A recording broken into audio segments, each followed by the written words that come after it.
My sister leaned in during dinner, her wine glass tilted just slightly as she whispered, "You were always the lucky one, Claire. Dad loved you best." Her tone wasn't bitter, just matter of fact, like she was finally stating something she had believed her whole life. I froze.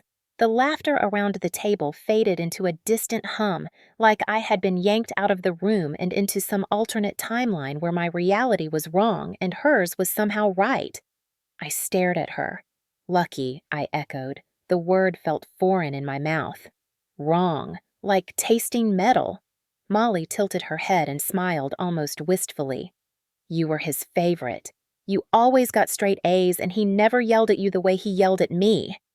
I opened my mouth to respond, but nothing came out. My throat tightened, and something sharp twisted behind my ribs. I looked at our parents' dad carving the roast, laughing with our Uncle Mom, arranging the salad bowl like we were filming a commercial for family wholesomeness. I thought of the basement, the narrow hallway, the door that creaked when it opened after bedtime. My stomach clenched. I excused myself, the smile on my face so tight it hurt. In the bathroom, I locked the door and gripped the sink. I stared into the mirror and tried to see what Molly saw. Lucky. I saw hollowed-out eyes, a too-straight spine trained to never relax, a body that still flinched at creaking floorboards. The overhead light flickered, and for a second the room dimmed. My chest caved in. After all these years, I had trained myself to forget, to rewrite, to survive by omission. But Molly's words brought it all back like a film reel unspooling in my mind. The day I turned 8, he came in after the lights went out. That night I had worn the new pajamas Mom bought for me. Soft cotton, little pink flowers. He sat on the edge of the bed and said he wanted to talk. Then his hand brushed my hair, and I remember how I froze. He smelled like aftershave and whiskey. He whispered, "You're so smart, Claire, so mature for your age."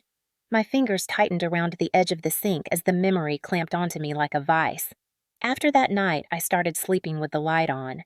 I told Mom the dark scared me. She smiled and said it was just a phase. He told me it would stay between us. He said it was special. He said he did it because he loved me more than anything. So when Molly said I was lucky, something in me shattered.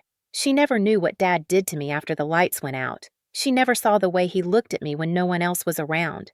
She never saw the bruises I hid under long sleeves in summer. She didn't know why I stopped wearing skirts or why I flinched when he touched my shoulder. She didn't know that I used to count to 100 every night praying he wouldn't come in. She never noticed the difference in our luck. She had the real kind, the kind where you get to sleep without fear, the kind where your father's love isn't a weapon disguised as affection. That night, after Molly's comment, I didn't go back to the table. I sat on the cold tile floor for nearly 20 minutes, trying to remember how to breathe like a normal person. When I finally stepped back into the living room, no one asked where I had been. No one noticed my red eyes or the way my hands trembled. And I realized something so painful it felt like a second betrayal. It wasn't just that Molly didn't know. It was that no one ever did. Or if they did, they chose to forget, to protect him, to preserve the image. I was never lucky. I was a vault they locked and buried, and for years I let them. Until now. I wasn't always aware of the cost I was paying. When you grow up inside something, you don't question the architecture of it. You live around the walls. You memorize the shadows. You tell yourself the silence is safety and the quiet means love. As a child, I believed what my parents wanted me to believe, that our family was respectable, that Dad was admired by his students, that Mom was devoted and good, that Molly and I were lucky girls in a stable home. On the surface, it looked like truth. I got good grades. I said thank you and please. I smiled in family photos and wore holiday dresses. But behind all that was a choreography of survival. I learned early how to sense the shift in Dad's tone. I could tell from the way he closed a door whether it would be a good night or a bad one. I knew that making a mistake on a math test wasn't just disappointing, it was dangerous. He would snap a ruler across the table. He would grab my wrist too tightly. He would lower his voice and say things like, "Do you want me to make you understand?" And that sentence alone could make me nauseous. The first time he slapped me, I was 6. I had spilled orange juice on the carpet. He said it was a waste that I didn't respect what we had. His hand landed fast and without warning. Mom gasped from across the room and then turned away, pretending to adjust the curtains. That was the first moment I realized she wasn't going to stop him. I think she wanted to believe it was discipline, that it would pass. But it didn't. It became a routine. If I spoke too loudly, rolled my eyes, laughed when I wasn't supposed to, his hand was there. His belt. His silence. And later, when the lights went out, his voice in the dark telling me I was special. That it was love. I thought maybe it was my fault. Maybe I misunderstood what fathers were supposed to be. I started overachieving.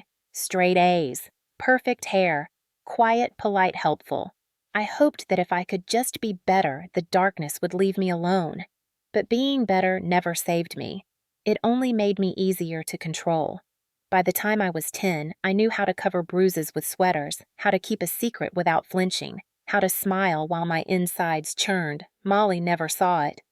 To her, I was the golden child, the perfect one. She envied how Dad gave me longer hugs or praised my homework. She didn't hear what he whispered later. She didn't know what his hugs really meant to me. She thought I was lucky, but she had what I wanted most: freedom. She played outside without fear. She messed up without punishment. She giggled and made noise and never checked the hallway before going to the bathroom at night. I envied her laughter. I envied her ability to fall asleep without counting her breath. She lived in the house. I lived under it. Survival had rules. Stay quiet. Stay useful. Stay invisible when needed, perfect when necessary. If I forgot any of those, I paid. I remember once at age 12, I asked Mom why Dad never yelled at Molly. She looked at me with soft eyes and said, "Because she doesn't push his buttons, honey. You're more sensitive. You make things harder for him." That was when I learned the real cost. Not just bruises, not just fear, but the deep internalized belief that I was the problem, that somehow his rage and his hands and his late-night whispers were because of something inside me, that I had brought it on myself. That's what abuse does. It reprograms your understanding of love. It trains you to accept control as care. It turns your own instincts against you. And so, I survived. Quietly. Perfectly. At the cost of myself. From the outside, our family looked like a storybook. 2 daughters with neat hair and pressed clothes, a mother who baked apple pies from scratch, a father who coached the school's debate team and led prayer at church on Sundays. We were the Bennetts, dependable, respectable, unblemished. But inside those walls was a different script. Dad. Richard Bennett was a man obsessed with order. He believed in control like other men believed in God. To him, children were not people. They were extensions of his legacy, his name, his expectations. He didn't raise daughters. He forged them, like soldiers, like trophies, like something to display and say, "Look what I've done." I was the firstborn, so I bore the brunt of that vision. From the moment I could speak in full sentences, I was expected to impress, not charm impress. Speak like an adult. Perform like a prodigy. Failures weren't allowed. When I got a B on a science quiz in 2nd grade, he made me rewrite the entire textbook by hand. When I misspelled a word in front of guests, he didn't correct me, he humiliated me. "She reads so much," he said with a laugh, but apparently spelling is still too advanced. I laughed with him, cheeks burning, because what else could I do? That was the thing about Dad. He didn't need to shout to dominate. His words did the bruising. And when that didn't work, his hands did. There were rules in our house, spoken and unspoken. We weren't allowed to close our bedroom doors. We weren't allowed to say, "I don't know." If we were asked a question, we answered clearly, confidently, like we were on trial. We weren't allowed to cry during punishment. That was considered weakness. If we cried, the punishment restarted. Mom enforced those rules too, but quietly. She wasn't like Dad. She didn't hit, but she enabled. She smoothed things over. She warned me to behave when she sensed his mood souring. "Don't poke the bear," she whispered once before dinner. That was her version of protection. She didn't ask questions. She didn't stay in the room when I needed her to. She didn't open her arms when I needed to collapse. I don't think she was cruel. I think she was afraid. And in her fear, she handed me over. I remember once at age 9 I had a stomach bug and threw up during the night. I was terrified. I didn't want to wake Dad. I cleaned it myself, sheets, pajamas, everything. The next morning, when I looked pale at breakfast, Mom whispered, "Don't make a fuss about it. You'll upset him." That's what mattered. Not my well-being. Not the infection I ended up with because I cleaned with bleach and bare hands. What mattered was his comfort, his image. Molly didn't see these things. She was younger. She got the version of Dad who told jokes and danced in the kitchen on Sunday mornings. He never raised a hand to her. He praised her art, hung it on the fridge. He called her his sunshine. She believed she had the better heart, the softer spirit. She didn't understand that she was simply less threatening to his need for control. She was obedient by nature.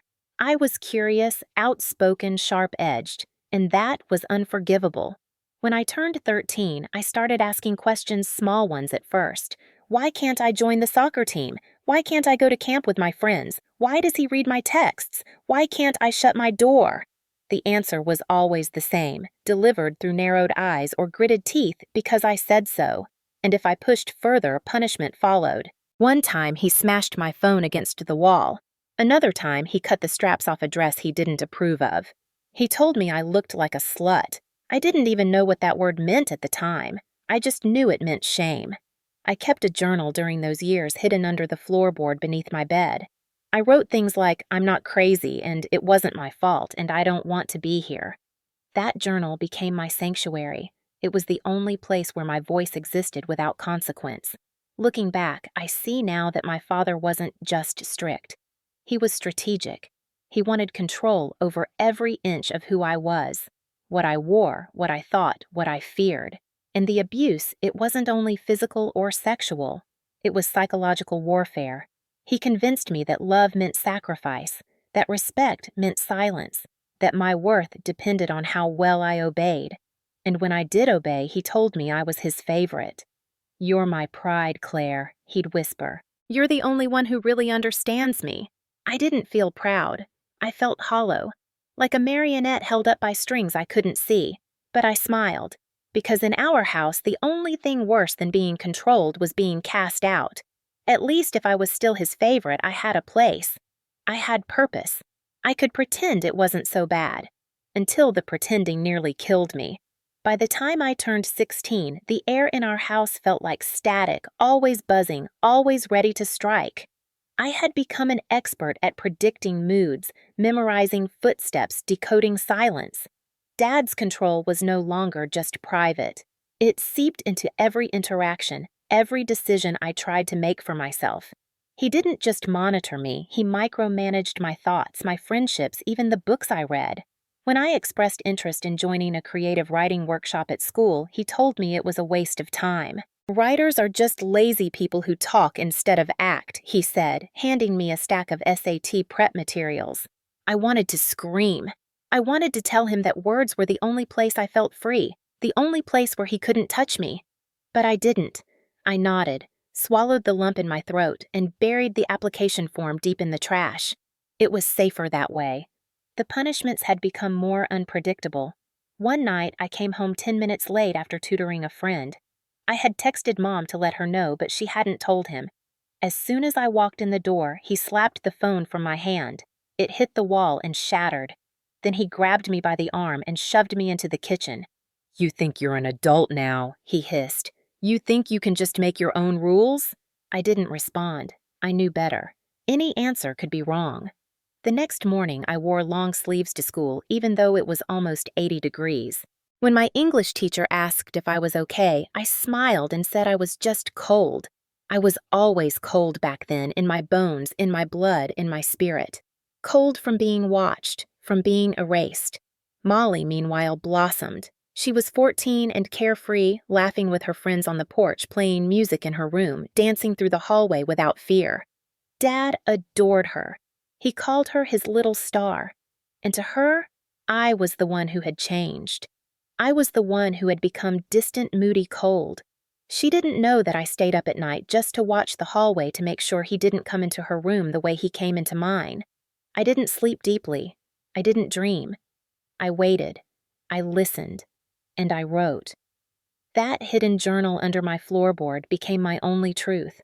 One entry dated November 14th read, "He hit me again. I didn't cry. I think he wants me to break." Another, a week later, "Sometimes I wish he would die. Is that evil? Does that make me like him?" The thoughts terrified me, but what terrified me more was how normal they began to feel. I no longer flinched at the sound of raised voices. I flinched at silence because I knew what it meant: the quiet before the storm, the stillness of a snake before it strikes. The control had turned into chaos. He'd become more irritable, more demanding. He told me he was disappointed in how little I smiled lately, that I was becoming ungrateful, that maybe I needed to learn what real struggle looked like. He made me clean the garage in winter without gloves. He poured out my makeup and said I didn't need to advertise myself. "Modesty is beauty," he said, handing me oversized sweaters that smelled like the attic. I wore them, not because I agreed, but because it was safer. Safer to disappear than to resist. But inside, something was beginning to shift. A quiet rebellion, a whisper of anger that felt different than fear. One night, after he shouted at me for forgetting to unload the dishwasher, I went upstairs and didn't cry. I stared at myself in the mirror and imagined my life without him, without this house, without the weight. I imagined silence that didn't feel dangerous. I imagined breathing without flinching. That was the first time I ever allowed myself to think about escape. I researched universities out of state. I applied to scholarships in secret. I created an email he didn't know about used school computers to avoid being tracked. It felt like a crime, like I was betraying him. But it also felt like hope. Then came the night that changed everything. I was 17. I had been messaging with a boy from school. Nothing serious, just poetry and music. He made me laugh. He made me feel like I existed outside this house. I didn't tell anyone. But somehow Dad found out. Maybe he checked my phone. Maybe he overheard me on a call. I'll never know. What I do know is that he waited until Molly was asleep, then came into my room without knocking.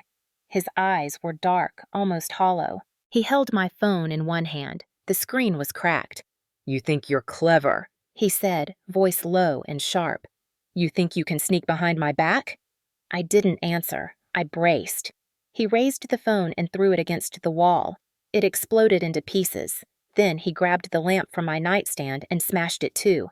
Glass rained down. I backed into the corner of the room. He came toward me, and for the first time in my life, I shouted, "Get out!" It wasn't loud, but it was enough. Enough for him to pause. Enough to remind me I still had a voice. His face twisted with rage. He slapped me. Hard. I fell sideways into the wall. My vision blurred. My lip bled. Then he stood over me, breathing heavy. "You will never talk to me like that again." He turned and walked out. That was the night the fear curdled into something else. Rage. Determination. I didn't know it yet, but I was done. Not just with him, but with pretending.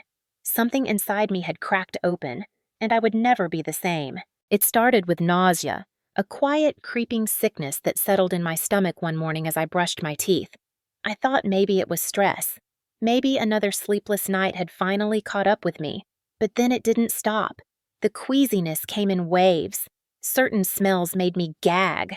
I started skipping meals, blaming it on anxiety. But deep down, I already knew. My period was late.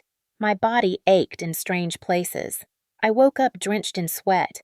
The realization hit me like a train I hadn't seen coming. I was pregnant. 17 in a house I wasn't allowed to escape from, and pregnant. I stared at the test in the gas station bathroom, the pink lines blaring like sirens in my face. My hands trembled so hard I dropped it. My knees buckled. I sat on the tile floor, unable to breathe, unable to think, just sitting there, while the fluorescent lights above me flickered like they were mocking me. I didn't cry. I couldn't. The tears felt too far away, as if they belonged to someone else. That night, I didn't sleep. I lay awake in bed, staring at the ceiling fan spinning above me, wondering if I would survive this. Not just the pregnancy, but what it meant, what it proved, what it forced me to accept. I thought I had done everything right. I obeyed. I smiled. I endured. I even screamed when it became too much. But none of it protected me. None of it stopped what he had been doing to me for years. And now I had proof. Irrefutable, undeniable proof that something happened. Something real. Something monstrous. I considered telling Mom. I imagined walking into her room, showing her the test, and whispering, "It's his." But the scene in my head never ended well. She wouldn't believe me. Or worse, she would believe me and still do nothing, because that's what she had always done. She had chosen survival over truth, silence over scandal, her comfort over my safety. I sat at the edge of my bed and whispered to the darkness, "What do I do?" No answer came. Only the soft creak of wood, the house breathing around me like it had always done. I made my decision the next day. I didn't want to be pregnant. I didn't want a child born of that man. I didn't want a permanent reminder of what had been taken from me. I found a clinic an hour away. I told my mother I was going to the library. I took 2 buses and walked the last 10 blocks. I remember the smell of the waiting room antiseptic and fear. The nurse had kind eyes. She asked if I was alone. I said yes. She didn't press. I was in and out in 4 hours. I felt numb afterward, hollowed out. Not from regret, but from the weight of everything that had led me there. I got home before dark. No one noticed I'd been gone. No one asked. That night, I stood in the shower until the water ran cold. Blood swirled around the drain like ink. I touched my stomach and felt nothing. No sadness, no relief, just emptiness. A kind of silence I had never known before. It was the moment I knew I couldn't stay. I had always fantasized about running away, about life beyond the walls of that house. But now it wasn't just a dream. It was survival. I began packing in secret. Small things. The journal, my favorite sweater, a prepaid phone I bought with babysitting money. I applied to colleges out of state under an alias email. Every night I checked for acceptance letters in the school library. Then one day it came. A full scholarship to a small liberal arts college 2 states away. It wasn't fancy, but it was freedom. It was air. I kept it hidden in my backpack, rereading it every chance I got like it was a lifeline. A week later, on a night when the house was silent and no one was watching, I left. Just like that. No note. No goodbye. Just my bag, my journal, and the burning knowledge that if I stayed one more night, I might not make it out alive. That was the night I became someone else. Not the perfect daughter. Not the obedient student. Not the favorite. I became Claire Survivor. Claire Runaway. Claire Free. The first few weeks after I ran away were a blur of fear and disorientation. I slept on the floor of a friend's dorm room, living off ramen and vending machine snacks. I didn't tell her much, just that things at home had gotten bad. She didn't ask for details, which I appreciated. I wasn't ready to say the words yet. I couldn't. I was still detoxing from silence, still untangling the knots that had held me captive for 17 years. I attended orientation with a fake smile and shaking hands. My body felt foreign, like it belonged to someone else. Every sound made me jump. Every knock on a door made my stomach flip. I checked locks 3 times before bed and kept a kitchen knife under my mattress. I knew it wouldn't stop him if he came looking, but it made me feel less powerless. That mattered. Power was a currency I had never possessed. Then I met Joanne. She ran the student cafe. Gray hair tied in a bun, silver hoops in both ears, voice like gravel wrapped in honey. She noticed I was always there, working late into the night, sketching designs on napkins and writing feverishly in a beat-up notebook. One day, she placed a mug of cocoa next to me and said, "That anger in you. It's loud, kid. But you're allowed to have it." I looked up, startled. No one had ever named what I was feeling before. She didn't press. She just sat across from me and started talking about herself, her childhood, her scars, her own runaway story. She told me things I never imagined hearing from an adult. She didn't hide the ugly. She didn't sugarcoat the pain. But she made it clear surviving didn't mean staying broken. Joanne became the first adult in my life who truly saw me. Not the mask, not the grades. Me. She offered me part-time work at the cafe and paid me under the table until I got my student ID sorted.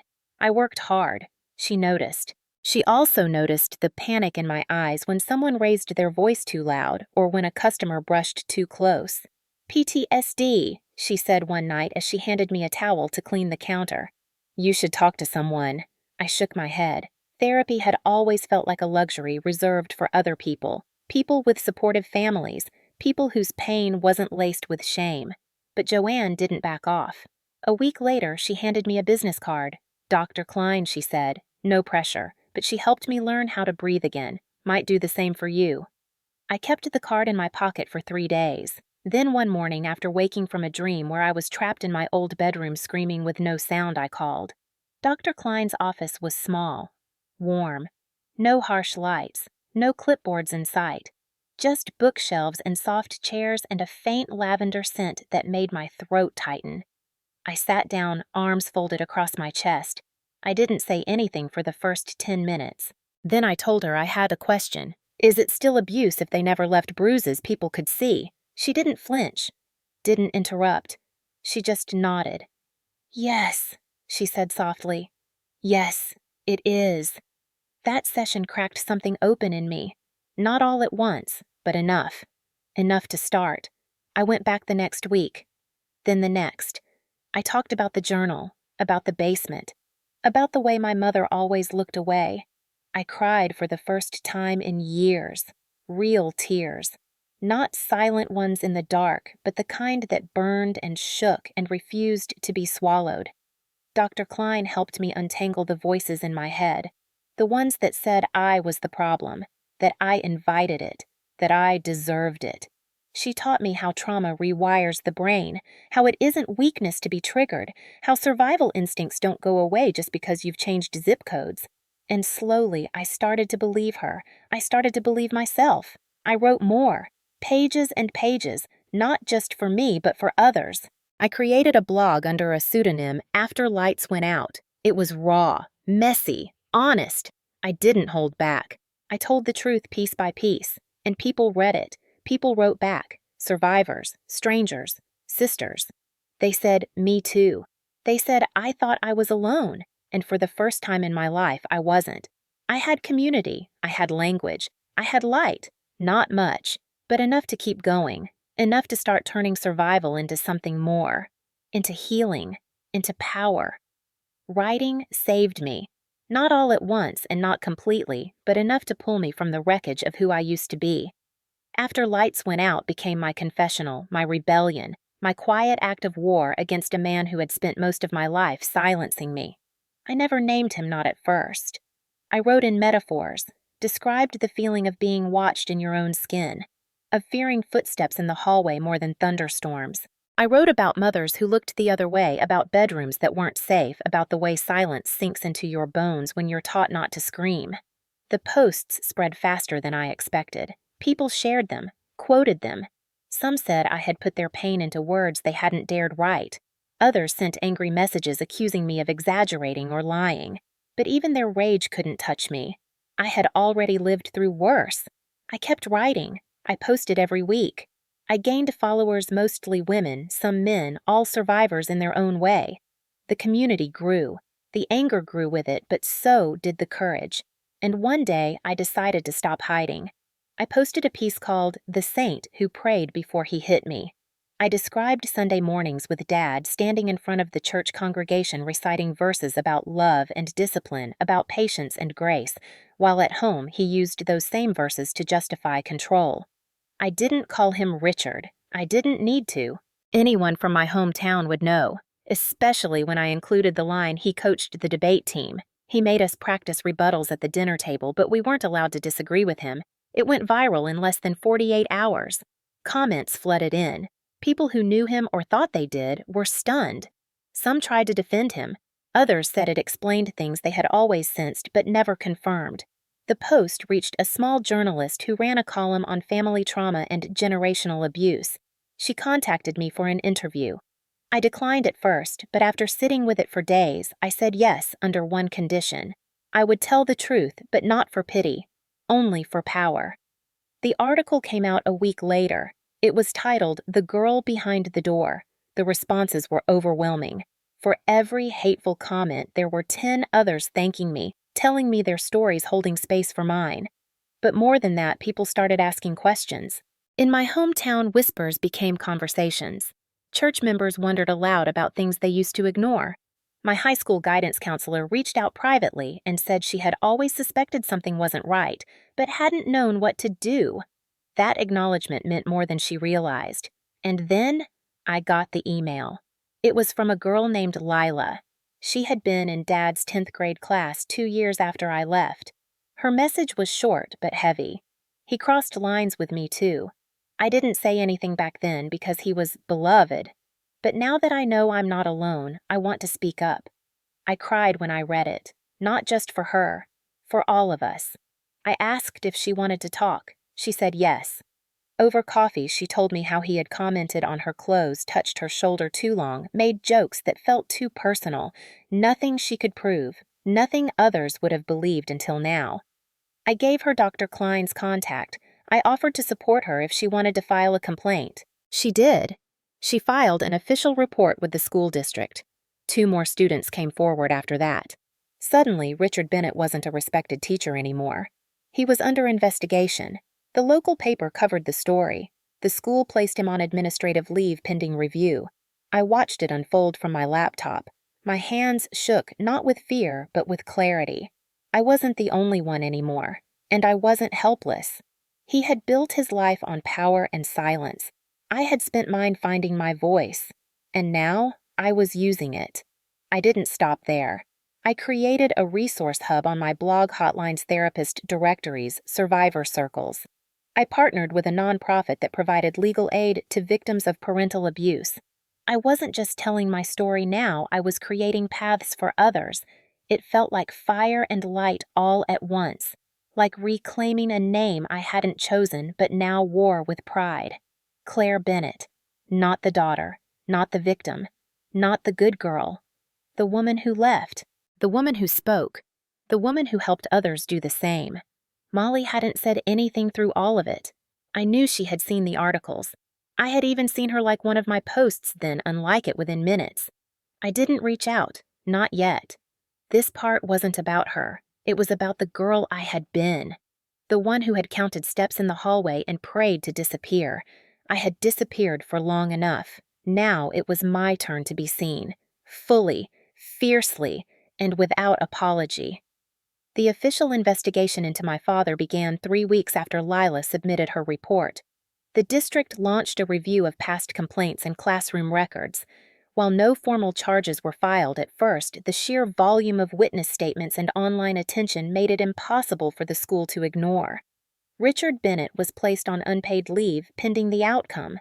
For a man who once ruled every room with certainty and smug pride, it was a public fall from grace. The newspaper headlines didn't use words like monster or abuser, but they didn't have to. The implication was clear. Teachers and parents who once shook his hand now crossed the street to avoid him. His church board suspended him from leading prayer. The same pulpit he used to preach from now stood empty on Sundays. I didn't feel joy. I didn't feel vindicated. What I felt was heavier. A sense of reckoning that didn't erase what happened, but made space for the truth to breathe.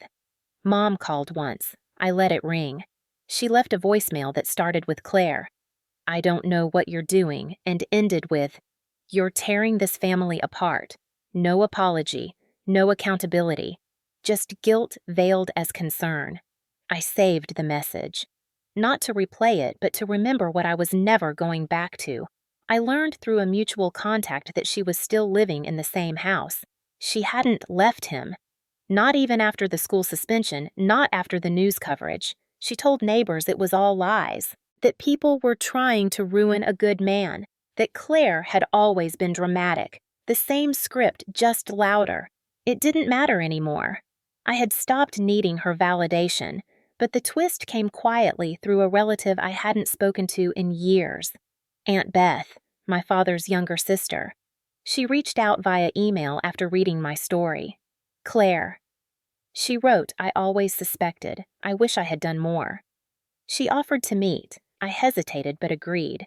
We met at a diner halfway between our cities. She looked older than I remembered, but her eyes were warm and full of regret. Over pie and coffee, she told me something I hadn't expected to hear. "He did things to me too," she said, "when we were kids. He was never punished. My parents covered it up, pretended it never happened." My chest hollowed. The sickness wasn't new. It was generational, a pattern allowed to repeat because no one had dared stop it. Until now. "You broke the cycle," Beth said. "I'm sorry it had to be you, but I'm grateful you did." That moment, quiet, unpolished human, meant more to me than any headline. It made the pain feel less wasted, less alone. But not everyone reacted with compassion.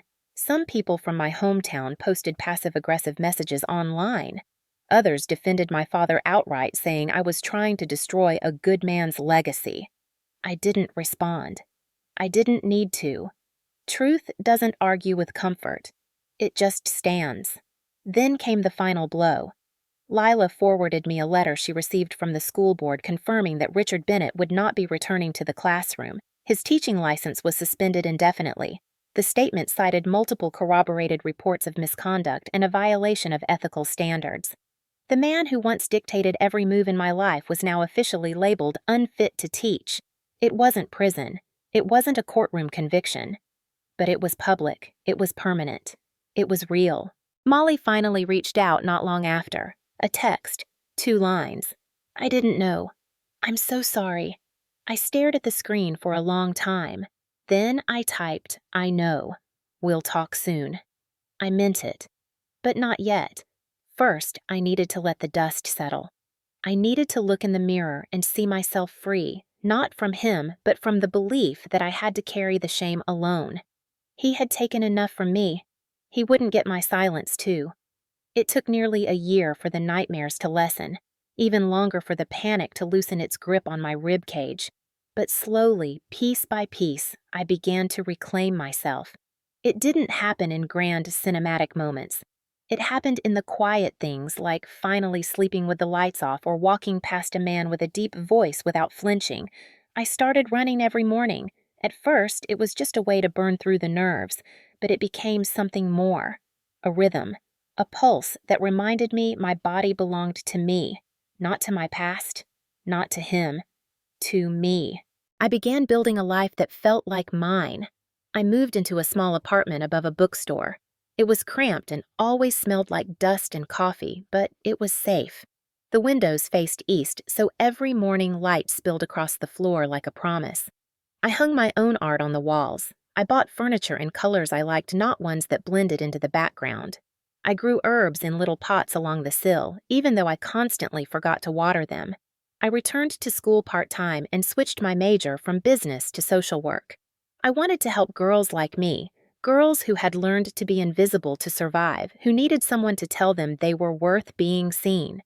The blog grew too. After lights went out, became more than a diary. It became a community. Survivors from all over wrote in, some anonymous, some brave enough to sign their names. We shared our stories, our progress, our triggers, our triumphs. We cried for each other and celebrated small victories. It was healing in motion, and I was proud to be part of it. One day, I received a package. No return address. Inside was a photograph.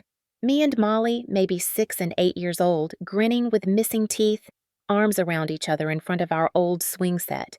Taped to the back was a note. "I remember the way you used to protect me. I'm sorry I didn't protect you back. Love, M." I stared at it for a long time. Then I put it in a frame and placed it by my desk. Not because everything was forgiven, but because that memory, that version of us, deserved to exist. When Molly finally called, we talked for over 2 hours. There were tears, apologies, questions neither of us could answer. But there was also connection. The first real connection in years. We agreed to meet halfway for lunch. She brought photos of her kids. I brought a copy of the article that had started everything. She read it at the table, hands trembling. When she looked up, there was something new in her eyes. Not pity. Not horror. Understanding. "You were always the strong one," she whispered. "Even when I thought I was. That meant more than I can explain. Strength isn't always loud. Sometimes it's the choice to survive in silence. Other times, it's the decision to finally speak. I had done both, and I wasn't done yet. I applied for an internship at a center for abuse survivors. In the interview, the director asked why I wanted the role. I told her the truth, because I know what it's like to lose yourself, and I want to help others find their way back. She nodded once and said, "You're hired." I walked home that day with my heart full in a way I hadn't thought possible. Not with perfection, not with closure, but with purpose. I still had bad days, flashbacks, moments where I froze in a crowd or avoided certain songs. But now I knew what to do with the pain. I knew how to sit with it without letting it consume me. I had learned that healing wasn't a finish line, it was a practice. A commitment to keep showing up for yourself even when it's hard, especially when it's hard. I was no longer the girl behind the door. I was Claire Bennett, survivor, advocate, sister, woman, and for the first time in my life I wasn't afraid of the dark, because I had become the light. If you had told me 2 years ago that I'd be sitting here now writing this final piece with peace in my chest and clarity in my voice, I wouldn't have believed you.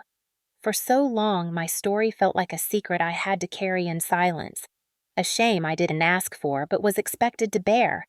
But the truth is, silence protects no one except the people who caused the harm.